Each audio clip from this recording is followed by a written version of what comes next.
You are sitting in a meeting. Someone across the table yawns. 3 seconds later, you yawn too. You didn't choose it.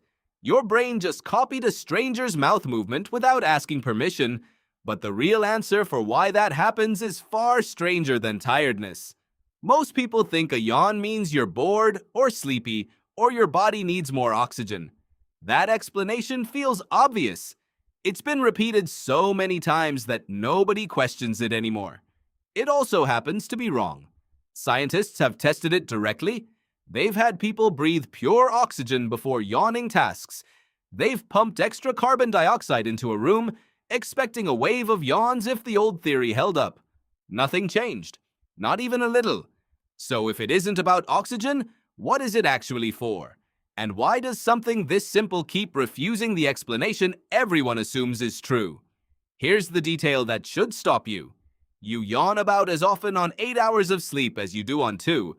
Olympic sprinters yawn in the tunnel seconds before a race, at the single most alert moment of their entire year, adrenaline already flooding their bodies. If yawning only meant fatigue, why would it show up right before peak performance instead of after it? To understand your yawn, you have to go back further than your last boring lecture. You have to go back millions of years to a brain trying to solve a problem that had nothing to do with sleep at all. That problem was heat. Your brain runs hot, hotter than almost any other organ in your body, burning through energy at a rate far out of proportion to its size. And like any machine running hot, it needs a cooling system, some way to vent the heat before performance starts to suffer. Psychologist Andrew Gallup spent years studying exactly this problem. He proposed what's now called the brain cooling hypothesis. The idea is elegantly simple. A yawn is a built-in radiator. When you open your jaw that wide, you stretch the muscles surrounding your skull and sinuses. Blood flow increases. Cool air rushes deep into the cavities behind your face. Your brain's internal temperature actually drops, measurably, in the seconds right after a yawn.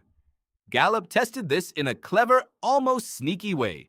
He had participants hold either a warm pack or a cold pack against their forehead while watching videos of other people yawning, the kind of footage that normally triggers contagious yawning in nearly everyone who sees it. The group holding the cold pack yawned far less than expected. Their brains were already cool. They simply didn't need the reflex. The warm pack group, meanwhile, yawned constantly, almost helplessly, because their internal thermostat was quietly begging for relief. Sit with that for a second. Your yawn might have less to do with boredom and more to do with your brain quietly overheating and reaching, on its own, for the nearest fan. But that still doesn't explain the meeting. It doesn't explain why a stranger's yawn spreads to you like a whisper through a crowded room. For that, you need a different scientist and a much older question. Psychologist Robert Provine spent decades studying yawning in the wild, not in sterile labs, but in ordinary human life. He watched people on buses, in classrooms, during long, uneventful phone calls. He noticed something odd, something that didn't fit a purely mechanical explanation. You are far more likely to catch a yawn from someone you know than from a stranger sitting 3 feet away, a partner, a sibling, a close friend. The closer the emotional bond, the stronger the contagion. Acquaintances barely trigger it at all, and strangers on the far side of a room hardly register. Why would evolution wire your brain to mimic the mouths of people you're emotionally close to and largely ignore everyone else? The leading answer sounds almost like a military strategy: synchronization. If yawning is tied to alertness and temperature regulation, then a contagious yawn might function as ancient social software, quietly trying to keep a group's internal clocks aligned. Picture early humans sleeping together in the open, exposed, vulnerable to predators moving in the dark.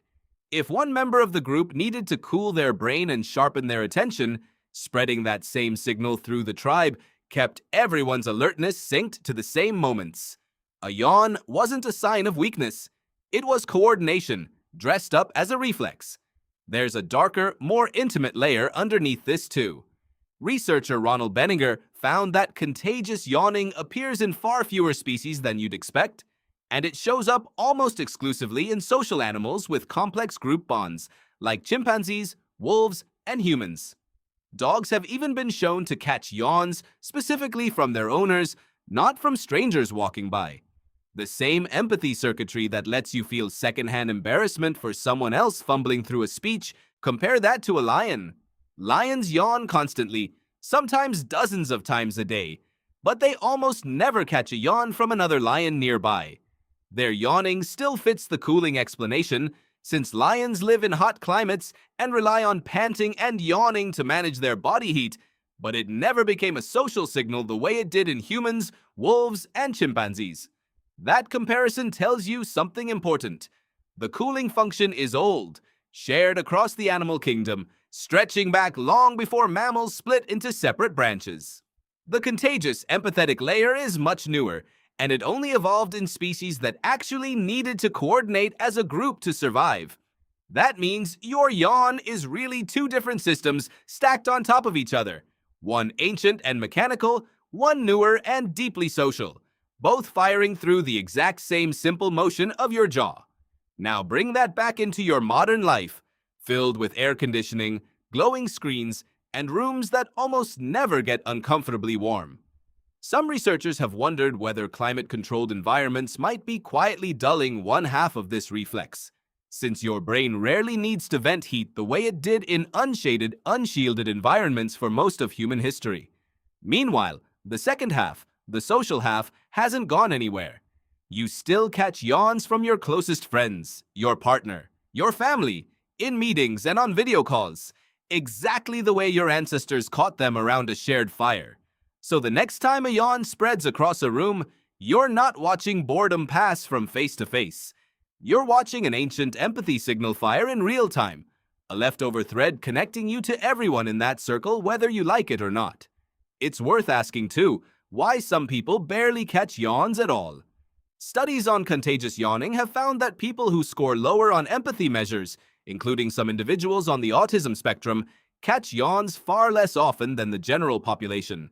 That single quiet detail turns a yawn into something closer to a diagnostic mirror, not of intelligence, not of tiredness, of connection itself. Here's where it gets stranger still. Yawning starts before you're even born. Ultrasounds have captured fetuses yawning in the womb, weeks before their lungs have taken a single breath of outside air. There's no boredom in there, no stale meeting to sit through, no oxygen problem for the machinery to solve. Just a brain, still forming, already rehearsing a reflex it will carry for the rest of its life, practicing a motion it won't need for months. And it doesn't stop at birth. Newborns yawn within hours of entering the world. People in comas yawn. In some neurological conditions, yawning is one of the last reflexes to disappear, almost as if it sits closer to the base of the brain than conscious thought itself, closer to breathing than to memory or language. That's a strange thing to sit with for a moment. One of your most basic, most ancient reflexes has nothing to do with tiredness at all. It has everything to do with keeping the engine of your mind from quietly cooking itself, and everything to do with staying tethered to the people around you. Now think about your own day. How many times have you yawned at your desk this week and quietly assumed it meant you needed more sleep? Maybe some of those yawns were your brain, overheated from hours of focus, reaching for a cool down you never even noticed it was performing. Maybe some of them were pure connection, your nervous system quietly syncing with the person sitting across from you, the same way it synced with the tribe gathered around a fire tens of thousands of years ago, long before either of you had a name for what was happening. There's something almost tender in that idea, once you actually sit with it. A reflex you've spent your whole life dismissing as rude or sleepy or vaguely embarrassing might actually be one of the oldest forms of bonding your species ever developed. Long before language existed, long before eye contact carried any social weight of its own, there was only a warm brain, a cooling breath, and a group of people breathing in rhythm together simply to survive the night. It even explains a few small mysteries you've probably never thought to question. Why do you yawn more in the last hour before bed, when your body temperature naturally starts to drop and your brain has already begun preparing for sleep? Why do you sometimes yawn right after a hard workout, when your core temperature spikes and your brain needs a fast way to cool back down? Why does stretching your arms overhead so often compared with a yawn, as if your whole body is joining in on the same cooling, resetting motion? None of these are coincidences. They're the same underlying system, quietly running in the background of a life you thought you understood completely. Think, too, about how often a yawn gets treated as an insult. Someone yawns during your presentation and you assume they've stopped caring. Someone yawns on a date and you wonder if the evening is already over. But if Gallup and Provine and Benninger are right, a yawn might be doing something closer to the opposite. It might be your listener's brain working overtime to stay engaged, venting heat so it can keep tracking every word you're saying, or its nervous system quietly synchronizing with yours because it feels close enough to bother. So the next time you catch someone's yawn across a room, don't look away out of embarrassment. Notice it instead.